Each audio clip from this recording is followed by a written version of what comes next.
नमस्कार, खमागणी, राम राम सा। स्वागत है आप सभी लोगों का हमारे चैनल पर। मेरा नाम है नितिन दशोरा और आप देख रहे हैं उदयपुर मिरर। नाम जिसे बनने में बहुत समय लग जाता है। वो कहते हैं ना, रातों रात फेमस हो गया। ये रातों रात फेमस होने की कहानी एक रात में नहीं लिखी जाती। इसे बनने में लगता है समय, जिद, संघर्ष और भी बहुत से ऐसे अकेलेपन के एहसास जिन्हें बयां करना लमसम और लगभग नामुमकिन है। इसी के साथ पिछले एपिसोड में हमने आपको मिलवाया था एक अबूझी हस्ती से जिन्होंने अपने दम पे अपना मुकाम हासिल किया था। और आज इस एपिसोड में बढ़ते हैं हमारे अगले एपिसोड में आगे की तरफ और मिलवाते हैं आपको एक नई हस्ती से, एक बड़ी हस्ती से। उदयपुर मिरर के इस एपिसोड में आज के हमारे गेस्ट से हम जानना चाहेंगे उनका नाम क्या है, कहां उनका जन्म हुआ, कौन से स्कूल से उन्होंने स्कूलिंग करी और किस कॉलेज से वो पास हुए, और आज उनका पेशा क्या है, किस तरीके से उन्होंने अपने पेशे को आगे बढ़ाया और पेशे को मेंटेन किया। नमस्कार, मेरा नाम कपिल पालीवाल है। मैं उदयपुर का रहने वाला हूं और उदयपुर में ही मेरा जन्म हुआ है 11 अक्टूबर को।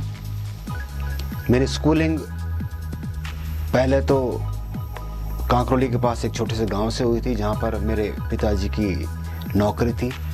वो एक सरकारी अध्यापक के रूप में काम करते थे, तो उन्हीं के साथ हम वहीं पढ़ते थे। उसके बाद पिताजी का ट्रांसफ़र उदयपुर हुआ और उदयपुर ट्रांसफ़र होने पर हम सब यहीं पे शिफ्ट हो गए। 5वीं क्लास से मैं यहाँ पे पढ़ने लगा। 5th क्लास से विद्या निकेतन स्कूल में मेरी स्कूलिंग हुई। उसके बाद मैं गुरु गोविंद सिंह स्कूल गया। उसके बाद कॉलेजिंग मेरी सुखाड़ा यूनिवर्सिटी से हुई। सुखाड़ा यूनिवर्सिटी में मैं आर्ट्स कॉलेज से पढ़ा हूँ और वहाँ पे मैंने म्यूज़िक सब्जेक्ट के साथ अपनी BA और MA करी। MA मैंने ज्योग्राफी के अंदर करी थी। और अभी मैं पिछले 2007 से FM रेडियो इंडस्ट्री के अंदर काम कर रहा हूँ और यही मेरा पेशा भी है। और इसके अंदर मैं प्रोडक्शन का काम करता हूँ। प्रोडक्शन यानी कि जो जिंगल्स, एडवर्टीजमेंट्स, स्पार्कल कह लीजिए या प्रोमोज कह लीजिए, जो भी चीज़ें होती हैं वो मेरे थ्रू होकर गुजर के जाती हैं, उनका मैं प्रोडक्शन करता हूँ। और कुछ क्रिएटिव चीज़ें यहाँ पे बनाते हैं हम, तो उसका सारा प्रोडक्शन, थोड़ा बहुत कुछ लिखना वगैरह, ये काम मैं करता हूँ। जिस तरह से इलेक्ट्रिसिटी एक मोटर को स्टार्ट करती है, उसी तरह से इंसान की जिंदगी में मोटिवेशन भी काम करता है। मोटिवेशन वो चीज़ है, वो इलेक्ट्रिसिटी है एक इंसान की जिंदगी में, जिसकी वजह से इंसान स्टार्ट होकर आगे बढ़ जाता है और बहुत से बड़े कारनामे कर जाता है। तो चलिए जानते हैं इन्हें इस काम को करने की प्रेरणा यानी कि मोटिवेशन कहाँ से मिला, कैसे मिला, कब मिला और कितने सालों से ये इस प्रोफेशन में काम कर रहे हैं। देखिए, मोटिवेशन की बात अगर करें तो पिछले कई सालों से मैं म्यूज़िक इंडस्ट्री के अंदर काम कर रहा हूँ और थोड़ा बहुत गा लेता हूँ। म्यूज़िक के अंदर वोकल में मैंने BA किया है, तो थोड़ा बहुत गाने का शौक़ तो है ही मुझे। उसके अलावा म्यूज़िक कंपोजिंग वगैरह का भी मेरा काफ़ी टाइम से रहा है, क्योंकि मैं सिंथेसाइजर, कीबोर्ड वगैरह बजाता हूँ। छोटे मोटे इंस्ट्रूमेंट आप जो देख रहे हैं ये मैं थोड़ा थोड़ा बजा लेता हूँ। तो इनके चलते मैं रिकॉर्डिंग का काफ़ी काम करता था। लगभग 500-700 एल्बम हमने बना चुके होंगे अभी तक, ये ज़्यादा ही होंगे, मुझे नाम भी याद नहीं, जिसके अंदर ऑडियो भी हैं और वीडियो भी काफ़ी हैं। तो उसी के चलते एक बार उदयपुर के अंदर किसी FM के ऑडिशंस हो रहे थे, तो वहाँ पे ऑडिशन लेने का मौका मुझे मिला। उनकी रिकॉर्डिंग मैं कर रहा था, तो जो ऑडिशन के लिए टीम आई थी उनको शायद मेरा काम या यूँ कहें कि मेरा जज्बा ठीक लगा, तो उन्होंने मुझे ऑफ़र किया कि आप हमारे साथ जुड़ जाइए और हमारे साथ आप काम कीजिए, हमें आपकी ज़रूरत है। तो मुझे भी लगा ठीक अपॉर्चुनिटी, अपने मन माफिक काम मिल रहा है, अपनी इच्छा का काम मिल रहा है, तो कर लेना चाहिए। कि जो काम हम एंजॉय करते हैं, हमको अगर वो पेशा के रूप में मिल जाए, तो ऐसा पेशा और आपके साथ एंजॉयमेंट काम करने का, दोनों की बात अलग हो जाती है और आप अपना जितना बेटर है वो दे पाते हैं। और पैशन यही है, म्यूज़िक तो काम करते करते और आगे बढ़ रहा है और सिलसिला चल रहा है। रोज़ नई चीज़ें करते हैं, रोज़ नए एक्सपेरिमेंट करते हैं।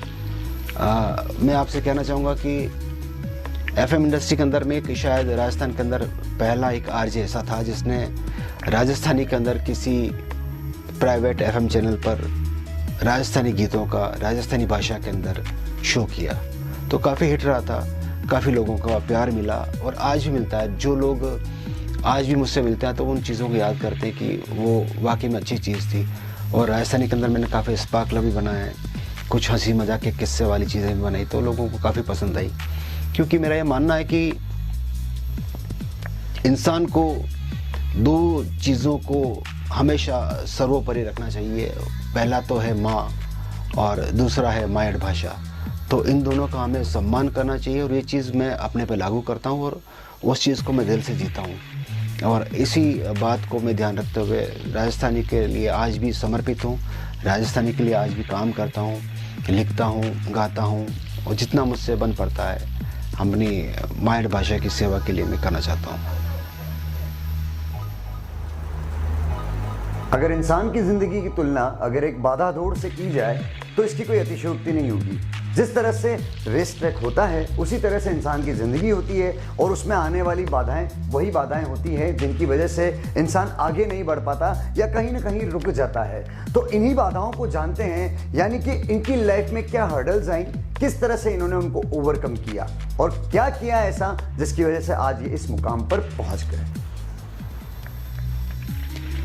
मैंने जैसा भी आपको बताया कि जो मैं भी जिस प्रोफेशन में हूँ उसको मुझे ज्वाइन करने के लिए ज़्यादा एफर्ट करने नहीं पड़े, क्योंकि मैं जिस काम को करता हूँ सोचता हूँ कि उसको 100% मुझे देना है और जितना मुझे आता है उससे मैं कुछ ज़्यादा देने की हमेशा कोशिश करता हूँ। तो हमेशा अगर परफेक्ट देने के अंदर आपके अंदर ज़ील हो, चाह हो, तो लोग आपका काम देखना पसंद करते हैं, सुनना पसंद करते हैं। क्योंकि आज जो लोगों को है वो सिर्फ और सिर्फ क्वालिटी चाहिए। अगर आपको ये समझ है कि अमुक व्यक्ति को क्या चीज़ चाहिए और उसको अगर आप डिलीवर कर सकते हो, वो अगर आप चीज़ देने में सक्षम हो, तो आपके लिए मुझे नहीं लगता कहीं कोई हर्डस आती होगी। तो मुझे भी मेरे प्रोफेशन में कहीं आज तक हर्डस आई नहीं। हालांकि कुछ जगह अलग अलग चुनौतियाँ सामने पेश आती रही, मगर वो एक चीज़ को मैंने अवसर की तरह लिया और उन चुनौतियों को बड़े आराम से पार किया। और जहाँ भी मैंने काम किया मुझे बहुत अच्छे रिजल्ट्स मिले उनके, बहुत काफ़ी सारी मेरी उपलब्धियाँ रही हैं। मेरे सारे साथ काम करने वाले मुझसे हमेशा खुश रहे और मैं यही सोचता हूँ कि आदमी को जो भी करना चाहिए वो पूरा प्रेम, निष्ठा और समर्पण और पूरी ईमानदारी, लगन के साथ करना चाहिए। तो आदमी हमेशा आगे बढ़ता है, उसको कहीं कोई तकलीफ नहीं आती। ये मेरा सोचना है। उदयपुर मिरर और हमारे चैनल का प्रमुख उद्देश्य है कि आज का जो दिशा भ्रमित यूथ है उसको एक सही रास्ता दिखाना। इस इंटरव्यू के माध्यम से, इन इंटरव्यू के माध्यम से बहुत सारे लोगों की जीवनी सुनाना, जिससे उन्हें पता लग सके कि शॉर्टकट्स लाइफ में कुछ नहीं होते। हर काम को हमें एक तरीके से, एक सलीके से करना पड़ता है। शॉर्टकट्स अपनाने के चक्कर में बहुत सारी चीजें हम खो सकते हैं। तो जानना चाहेंगे यूथ को इनका मैसेज क्या है, क्या मैसेज ये अपने यूथ को, आज के यूथ को देना चाहते हैं। देखिए, यूथ की अगर बात करें तो जो भी युवा मुझे अभी देख रहे हैं, जो बच्चे मुझे देख रहे हैं, जो नौजवान इस फील्ड में आना चाहते हैं या किसी भी फील्ड में जाएं, तो मेरा ये सोचना है कि मेरी अपनी पर्सनल राय है, ये मेरी व्यक्तिगत राय है कि इंसान को कभी भी ये नहीं सोचना चाहिए कि मुझे सब कुछ आता है। उसको हमेशा, हर समय, हर पल सीखने की प्रवृत्ति रखनी चाहिए, सबसे पहली चीज़।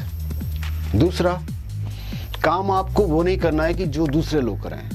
काम आपको सिर्फ वो करना चाहिए जिसको आप एंजॉय करें, क्योंकि जो काम अगर आप एंजॉय नहीं कर रहे हैं, अगर आप उस काम को करें तो वो काम भी नीरस होगा, आपका आउटपुट भी पूरा नहीं होगा, ना आपको मजा आएगा, ना काम कराने वाले को मजा आएगा। तो मेरा युवाओं को यही मैसेज है कि जिस भी काम को करें, जो भी काम करें, पूरा पैशन, समर्पण और पूरी लगन, ईमानदारी के साथ करें, उसमें मजा लें। काम को आनंद के साथ करेंगे तो काम बहुत अच्छा बनेगा। बस यही कहना चाहता हूँ। जिस तरह से टाइट्रेशन में कैटलिस्ट का रोल होता है, उसी तरह से इंसान की जिंदगी में भी सक्सेस मंत्र का रोल होता है। वो कौन सा सक्सेस मंत्र है जिनकी वजह से इनकी सक्सेस की टाइट्रेशन कंप्लीट हो गई, और इसी के साथ जानना चाहेंगे इनकी जिंदगी का गोल क्या है, इनका लाइफ गोल क्या है। जहाँ तक जीवन के सक्सेस मंत्र की बात है तो हजारों महापुरुष आए हैं, कई सैकड़ों किताबें लिखी गई है, मगर दिक्कत ये कि लोग पढ़ते नहीं हैं। आज जो लोग डिजिटल दुनिया के अंदर खो गए हैं उन्होंने शायद किताबों को हाथ लगा हुए महीनों महीनों बीत जाते हैं। मेरा आज भी असूल है कि मैं थोड़ा भी कुछ पढ़ के और फिर सोता हूँ, क्योंकि किताबों के अंदर वो चीज़ होती है, किताबों को पलटने के अंदर, उनके अक्षरों को देखने के अंदर जो सुकून होता है, जो किताबों की पन्नों की खुशबू होती है, उससे जो एक अंदर से सुकून मिलता है, वो इन डिजिटल चीज़ों के अंदर आप कितना भी कर लो, चाहे फ़ोन पे कोई आप ऐप खोल लो, मगर वो चीज़ बात नहीं आ पाती है। तो सक्सेस मंत्र सबसे पहला ये है कि अच्छी किताबें पढ़ना चाहिए हमको, पहली चीज़।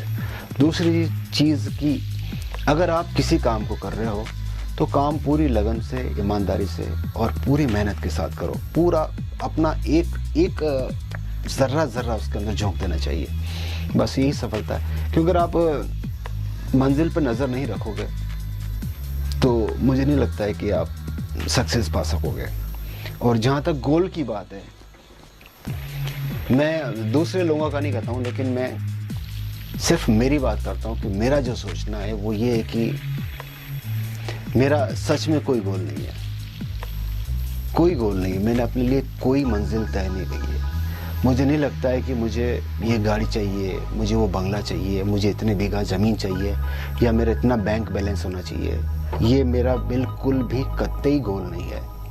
मैंने अपने जीवन का गोल इसलिए नहीं बनाया कि मुझे लगता है कि अगर मैं मेरी लाइफ का अगर कोई गोल सेट कर दूँगा, कोई निश्चित कर दूँगा दायरा कि मुझे यहाँ जाना है, तो मैं शायद वहाँ जाके रुक जाऊँ। मुझे रुकना नहीं है। मुझे मेरे जीवन की आखिरी सांस तक चलना है, हमेशा काम करना है, लोगों से मोहब्बत करनी है, लोगों की मोहब्बत पानी है। और ये जो लोग मुझे अपने व्यक्तित्व से इंस्पायर करते हैं, उनसे इंस्पायर होना है। मुझे लोगों से सीखना है। मुझे अपना कोई गोल नहीं बनाना है, मैं बनाऊंगा भी नहीं। और मैं तो कहता हूँ कि किसी को नहीं बनाना चाहिए। हर आदमी को अपना गोल ऊपर वाले पे छोड़ना चाहिए, डेस्टिनी पे छोड़ना चाहिए। आप सिर्फ करते चले जाओ और मंजिल पर नज़र रखो। एक मंजिल के बाद दूसरी मंजिल नज़र आएगी, आपको कहीं रुकना नहीं है। चलते जाओ, चलते जाओ, चलते जाओ। मैं मुसाफिर हूँ और मुझे सिर्फ चलते रहना है, चलते रहना है और बस चलते रहना है। हर इंसान की जिंदगी एक कहानी होती है और कहानी मिलकर बनती है किस्सों से। पूरी जिंदगी एक किस्सा होती है। बहुत से अलग अलग किस्से होते हैं जिनके बारे में हम जानना चाहते हैं इनसे, लेकिन फिलहाल हम जानना चाहेंगे उस किस्से को जो ये हमसे शेयर करना चाहें, जो इनकी जिंदगी में बहुत इंपॉर्टेंस रखता है। देखिए, किस्से तो बहुत सारे हैं जिंदगी में। हर काम में हर आपको सीखने को मिलता है। जो भी आप रोज़ काम करते हैं आपको रोज़ सीखने को मिलता है। ज़िंदगी एक ऐसी किताब है जहाँ पर रोज़ एक नई इबारत लिखी जाती है, रोज़ एक नया पन्ना लिखा जाता है। कोई भी चीज़ रिपीट नहीं होती है। अगर रिपीट होगी तो दिन नया होगा, वो पल नया होगा, वो साल नया होगा और वो क्षण नया होगा। वो याद नहीं होगी, वो वातावरण नया होगा, सब कुछ नया होगा। तो हमारे साथ किस्सा कुछ ऐसा हुआ था कि एक इंटरनेशनल कहीं क्लासिकल कंपटीशन था। अखिल भारतीय सुर संगम संस्थान करके एक काफ़ी नामचीन संस्थान है भारत में।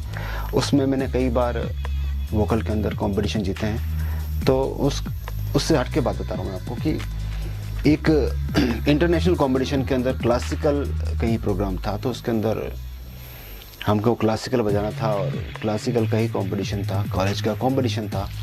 काफ़ी सारे युवा थे जो शायद उस क्लासिकल नज़रिए से सुनना पसंद नहीं करते थे। हमने कुछ क्लासिकल चीज़ बजाई और एक भाई साहब आए, उन्होंने आकर हीरो की धुन बजाई फ्लूट पर। तो हमें तब बहुत अचंभा और आश्चर्य हुआ जब किसी राग बजाने वाले को 10 में से 2 नंबर दिए गए और वो जो फिल्मी गाना बजा के गए भाई साहब, उनको 10 में से 8 नंबर मिले और गोल्ड मेडल वो लेके गए। तो उस समय मुझे लगा कि मेहनत सब कुछ नहीं होती है, किस्मत भी बहुत बड़ी चीज़ होती है। लेकिन किस्मत के भरोसे रहकर हमको मेहनत करना नहीं छोड़ना है। अगर मैं उस समय मेहनत करना छोड़ देता तो शायद आज आपके सामने नहीं होता। मैंने कई सारे टीवी सीरियल्स के अंदर अपना योगदान दिया है, चाहे वो डायलॉग्स में हो, चाहे बैकग्राउंड म्यूज़िक हो, चाहे म्यूज़िक डिज़ाइनिंग हो। काफ़ी जगह हमने काम किया है, कई बॉलीवुड मूवी के अंदर भी हमने म्यूज़िक में अपना थोड़ा छोटा मोटा योगदान दिया है। अभी एक पुलिस विभाग की बहुत वृहद स्तर पर एक मूवी बन रही है, जल्दी आप सबको देखने को मिलेगी। हो सकता है कि एक सरकारी संस्थान का, राजकीय, या मैं यूँ कहूँ कि राजस्थान का एक बहुत बड़ा ओहदा उस फिल्म को आपके सामने रिलीज़ करे, तो मुझे बताते हुए खुशी होती है कि उस मूवी में एक गाना मैंने भी लिखा है और उसको कंपोज भी मैंने किया है। मुझे लगता है कि आप लोगों को बहुत पसंद आएगा वो गीत, और आप सब लोग मुझे आशीर्वाद देंगे और प्रेरणा देंगे कि मैं नया कुछ अच्छा लिखता रहूं, अच्छा करता रहूं और अच्छी चीज़ों के साथ आपके सामने लाता रहूं। हमारे धर्म ग्रंथों में वेद, पुराण, कुरान, गुरु ग्रंथ साहब, बाइबल, हर जगह एक चीज लिखी है कि इंसान गलतियों का पुतला है। अगर इंसान गलती नहीं करेगा तो वो आगे नहीं बढ़ पाएगा। और वैसे ऐसा कहते भी हैं कि अगर आप गलती कर रहे हैं तो इसका मतलब आप कुछ कर रहे हैं। लेकिन जिंदगी में इंसान को इंसानियत देते वक्त ऊपर वाले ने एक चीज और दी थी कि वो गलतियां वो सुधारने की कोशिश जरूर करता है जो उन्होंने करी है। तो जानना चाहते हैं इनसे कि इन्होंने ऐसी कौन सी गलती करी है जिसको ये सुधारने की कोशिश अब तक कर रहे हैं या ये उसे सुधार चुके हैं। गलतियों की अगर बात करी जाए तो गलतियां मैं रोज करता हूँ, आज भी करता हूँ, हर काम के अंदर करता हूँ। मैंने कहीं पढ़ा था कि अगर आप गलती नहीं कर रहे तो इसका मतलब आप कुछ नहीं कर रहे हैं। मैं अगर गलती कर रहा हूँ इसका मतलब मैं कुछ काम कर रहा हूँ। जब तक मुझसे गलती नहीं होगी तब तक मुझसे काम में सुधार की गुंजाइश नहीं हो सकती। तो मैं रोज़ गलती करता हूँ, रोज़ उसको सुधारता हूँ और रोज़ एक नई सीख लेकर। मुझे किसी की एक पंक्ति याद आ रही कि इस तरह तय किया है हमने मंजिल का सफ़र, चलकर गिरे, गिरकर उठे, उठकर चले। रोज़ गलती करते हैं, रोज़ सुधारते हैं, रोज़ नया सीखते हैं और फिर कोशिश करते हैं कि जो हमने गलती कल करी थी उसको हम रिपीट ना करें। बस यही सक्सेस मंत्र है।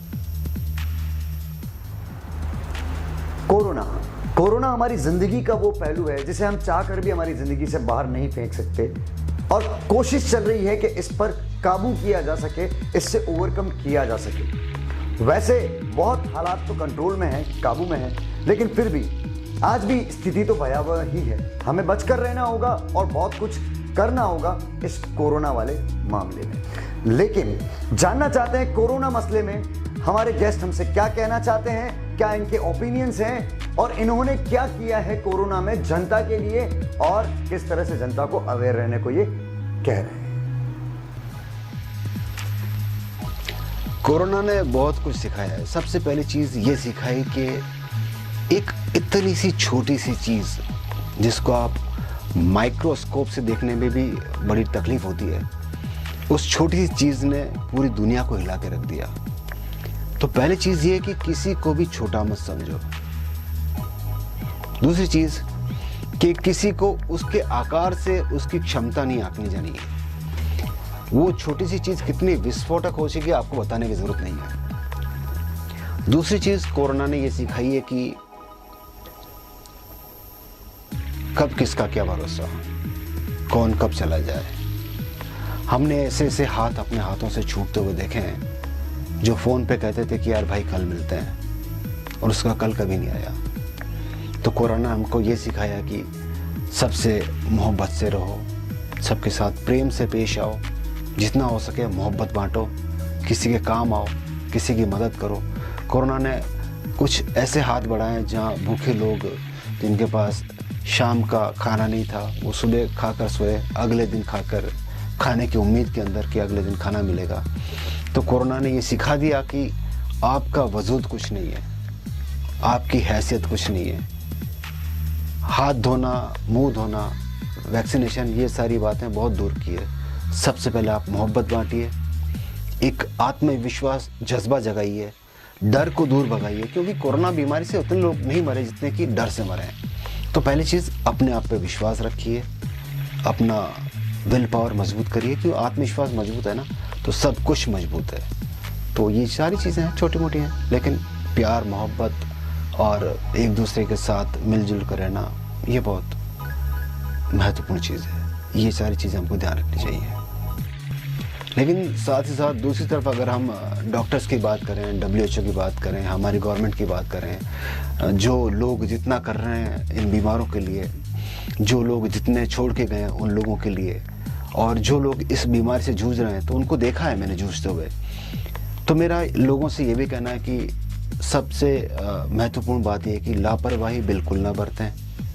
जो गवर्नमेंट की गाइडलाइंस है उनका हमको पालन करना ही करना है, क्योंकि आप जिंदा रहोगे तो लोगों से मोहब्बत करोगे। लोगों से मोहब्बत करना इसका मतलब ये नहीं कि हमको हाथ नहीं धोने हैं या मास्क नहीं लगाना है या वैक्सीनेशन नहीं लगाना है। नहीं, ये चीज़ बहुत ज़रूरी है। जो डॉक्टर्स कह रहे हैं उन सारी चीज़ों की हमको अनुपालना करनी है, गवर्नमेंट की गाइडलाइंस का हमको पालन करना है और संयमित जीवन बिताना है।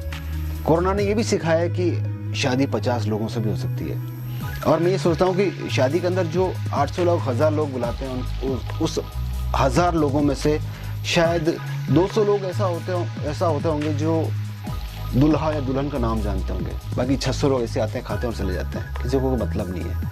तो ये भी है कि थोड़ा सा अव्यवस्था ना हो, फिजूल खर्ची ना हो, कम लोगों के अंदर काम हो सकता है तो कम लोगों के अंदर काम करें। और फिलहाल तो ये बात सबसे इम्पोर्टेंट है कि वैक्सीनेशन ज़रूर लगवाएं, गवर्नमेंट गाइडलाइंस का पालन करें, और जो गवर्नमेंट आपके लिए परेशान हो रही तो आप उनकी जो गाइडलाइंस है उनको पालन करके उनका सहयोग करें, अपना और अपने लोगों का ध्यान रखें। यही कहना चाहूँगा मैं। Thank you. एक्शन। तो दोस्तों, उदयपुर मिरर की इस वीडियो को लास्ट तक देखने के लिए धन्यवाद। और मुझे पता है, मुझे अंदाजा है कि आप लोगों को इस वीडियो को देखकर एक प्रेरणा जरूर मिली होगी जो आपकी जिंदगी में आगे की तरफ बहुत काम आपके आने वाली है। तो यहां तक आप आ ही चुके हैं तो इस वीडियो को लाइक, शेयर और सब्सक्राइब जरूर करें। हमारे चैनल का वो जो घंटी वाला बटन है उसे जरूर दबा दें। और इसी के साथ मिलते हैं अगले एपिसोड में, अगली एक सेलिब्रिटी के साथ में, अगले एक इतिहासकार के साथ में, अगले एक बिजनेसमैन के साथ में, अगले कैमरामैन के साथ में। हो सकता है कि वो कोई भी हो। तो अगले एपिसोड को देखना ना भूलें। उदयपुर मिरर में नितिन दशोरा के साथ मिलते हैं अगले एपिसोड में।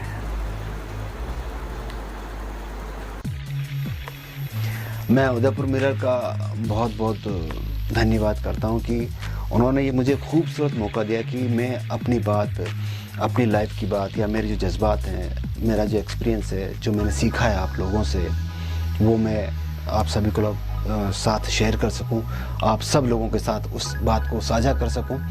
तो उदयपुर मिरर को बहुत बहुत धन्यवाद कि वो इतना अच्छा कार्य कर रहे हैं। मेरे अलावा आपको बहुत से और अच्छे जो जाने माने गुणी लोग हैं, उन सभी लोगों के आपको इंटरव्यूज़ यहाँ पे देखने को मिलेंगे। तो आप इस चैनल को सब्सक्राइब ज़रूर करें, इस चैनल को ज़्यादा से ज़्यादा लोगों तक पहुँचाएँ। और मेरी रिक्वेस्ट है कि आप इस चैनल का जो ये इंटरव्यू है, ये जितना भी आपको देख सकें, आप लोगों तक पहुँचा सकें, ज़्यादा से ज़्यादा फैलाएँ। और उदयपुर मुहिम की उदयपुर मिरर की इस मुहिम में सहयोग करें, ताकि आपको अच्छे अच्छे लोगों के इंटरव्यूज़ देखने को मिल सकें और लोगों की बातों और उनके एक्सपीरियंस जानने का मौका मिल सके।